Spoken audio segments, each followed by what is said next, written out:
Moi, c'est Cassandre Beaugrand. Je suis sportive de haut niveau, je fais du triathlon. C'est 3 disciplines enchaînées, la natation, le vélo et la course à pied. C'est 1500 mètres de natation, 40 km de vélo et 10 km en course à pied.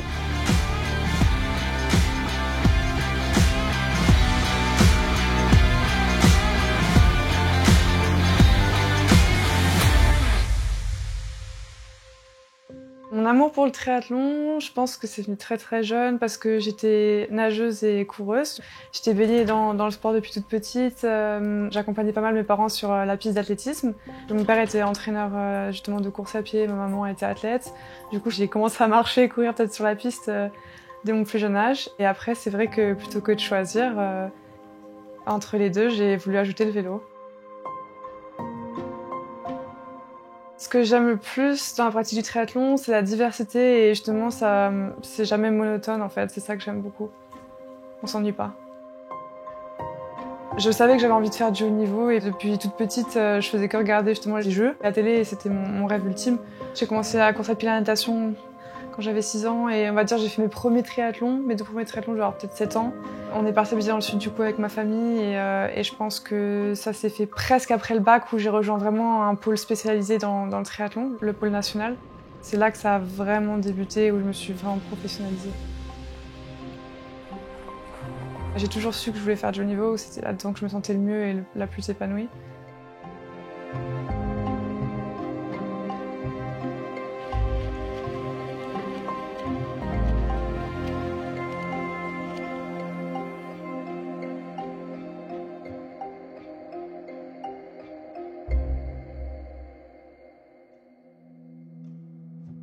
Ma plus grosse récompense, ça a été en 2023, où j'ai fini du coup deuxième au championnat du monde. Et ça peut paraître peut-être étrange pour certaines personnes, mais pour moi c'était déjà incroyable. Si on me demandait en début d'année quels sont tes objectifs, j'avais dit si je peux me rapprocher du podium mondial, ça serait incroyable parce que j'avais fait 5e l'an dernier. Et en fait, d'avoir été si proche du titre, j'ai eu un mix d'émotions à l'arrivée où j'étais en train de pleurer parce que je me disais je suis trop déçue parce que je l'ai pas eu le titre. Du coup, j'étais vraiment contente de ma saison et de ma performance parce que ça reste ma meilleure saison. Et en même temps, un peu de déception forcément de passer à côté d'un titre de championne du monde. J'ai crampé sur la course et du coup, je me disais mais j'ai pas l'impression d'avoir pu rivaliser autant que je l'aurais aimé. En fait, j'aurais voulu un vrai battle, j'aurais voulu sortir le meilleur de moi-même ce jour-là parce que j'avais vraiment travaillé dur et que j'avais l'impression que j'étais archi prête en fait. C'est juste que mon corps, à ce moment-là, il pouvait pas.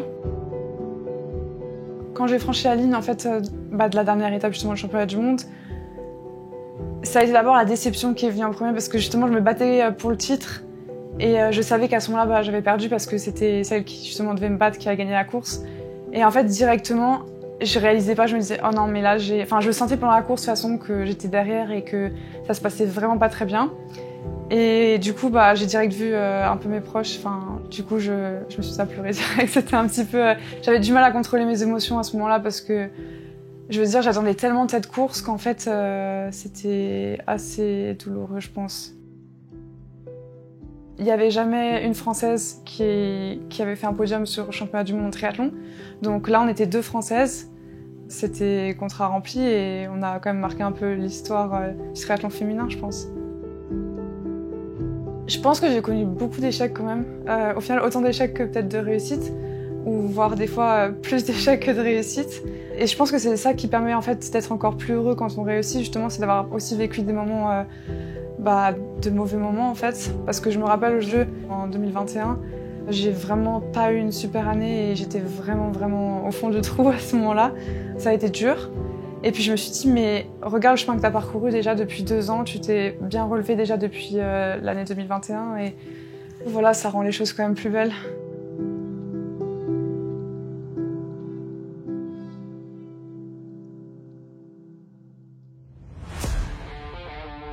Il y avait beaucoup de gens qui me répétaient dans mon entourage que justement je devais avoir plus confiance parce que j'avais les capacités, etc. Mais c'est vrai que quand on se le prouve à soi-même, ça fait souvent des déclics et c'est après qu'en fait on se rend compte qu'on est vraiment capable. Parce que c'est dur d'écouter juste les autres, c'est bien de se le prouver à soi-même aussi. Je suis pas quelqu'un qui est hyper confiance en moi de base et c'est plus venu avec le temps et avec le travail Je me sentais jamais vraiment légitime, j'avais vraiment l'impression d'être en dessous des autres, que ce soit pour tout en fait, dans la vie de tous les jours. Et je pense que c'est ce qui m'a permis vraiment d'être un peu mieux dans ma peau, dans mon personnage en fait. Et de me sentir capable de rivaliser avec les meilleurs aussi. Ça m'a pris quelques semaines quand même, avant de me dire c'est bien, c'est vraiment bien ce que tu as fait et tu viens de faire quand même une médaille alors que tu en rêvais depuis toujours de faire une médaille. Je pense que dans tous les sports, quand tu connais une défaite, tu as encore plus la rage après en fait de revenir encore plus fort et de montrer que tu es aussi présent. On va redoubler d'efforts et on va y croire jusqu'au bout cette fois.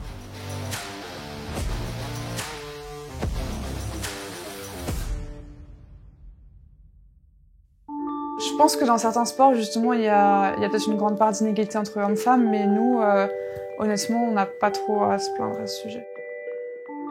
C'est un sport assez mixte, on n'a pas de différence au niveau des prize money, on n'a pas de différence au niveau des distances. On fait tout exactement pareil que les garçons, et on a même maintenant les relais mixtes. Au final, du coup, c'est un garçon, un garçon et une fille qui finit, du coup.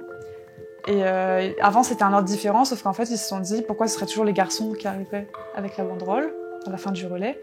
Et du coup, maintenant, ils ont changé l'ordre pour permettre aussi aux femmes d'arriver et avoir la banderole. Parce que justement, ils veulent vachement avoir un accès sur la mixité. Et donc nous, on voit pas trop la différence dans le sport. En triathlon, on s'entend à merveille.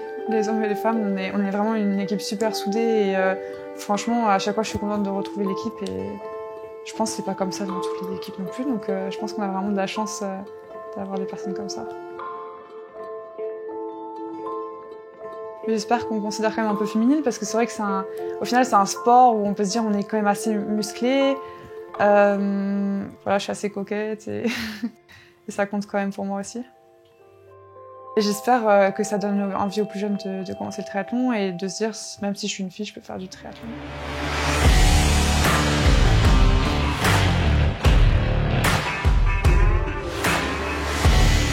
Mon plus gros objectif, ça va être les Jeux. Voilà, ça va être, je pense que ça va être beaucoup de pression parce que forcément, on a tous envie de réussir à Paris, donc ça va être un gros objectif.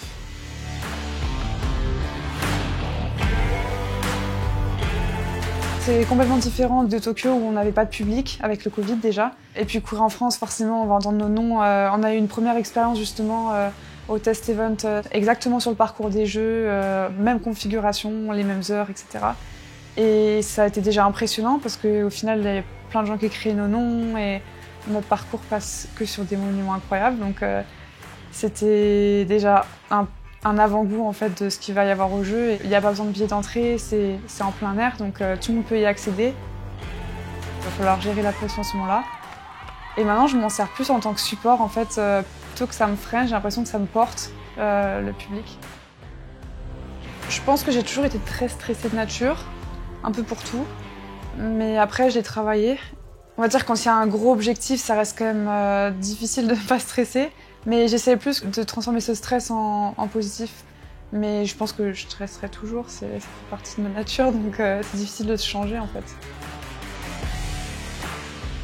Le sport, ça m'a permis de prendre confiance en moi aussi parce que j'étais un peu effacée, on va dire. Quand j'étais plus jeune, j'étais timide, un peu effacée, etc. Et en fait, là, je pense que ça m'a aidé à prendre confiance en moi, avoir plus d'assurance. Je sais pas, à m'exprimer un peu plus, on va dire, alors que j'étais beaucoup plus timide, effacée, on va dire, auparavant. Puis ça m'a permis aussi, dès mon plus jeune âge, de voyager partout, de gagner en maturité. Ça m'a appris beaucoup de choses, c'est un peu une école de la vie, je pense. J'ai de la chance de vivre de ma passion. J'aimerais avoir un peu une revanche parce que mes premiers jeux, c'était à Rio et j'étais toute jeune, j'avais 19 ans. On me lançait un peu dans le grand bain. C'était plus quelque chose que c'était des jeux où au final j'avais appris de l'expérience, etc. J'avais un peu vu ce que c'était des jeux. Tokyo, ça a été une immense déception, même si on a ramené une médaille par équipe, ce qui a un peu sauvé les jeux.